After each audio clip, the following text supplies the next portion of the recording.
Today we're going to be breaking down Craig's trolling techniques. Make sure to buy his merch for giving us all this juicy content. From a pinning position, he grabs between the elbow and wrist. Then he blocks his shoulder by placing his fist on the mat. After gaining upper body control, he advances to the rear mount position. He then guides his arm counterclockwise by small increments.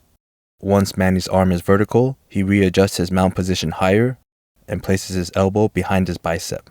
Since there is no resistance, he grabs his wrist and guides him further in that direction. Then he traps his arm by bringing his elbow in and pinching it between his leg and arm. Craig sees Manny's hand pointing upward, so he uses a wrist lock to continue guiding his arm behind Manny's back. He then places his left hand over the shoulder and taunts him. He then uses another wrist lock and forces Manny to bend his elbow.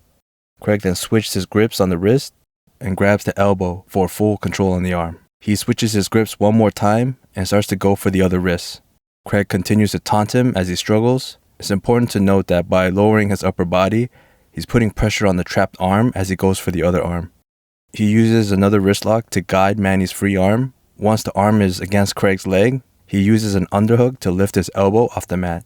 He makes adjustments to his mount to make room. Then it looks like he grinds his elbow against Manny's rib to stop him from resisting. He then uses his left arm to grab the pin arm. He uses his free hand to grab the wrist. He now can easily guide his arm behind Manny's back.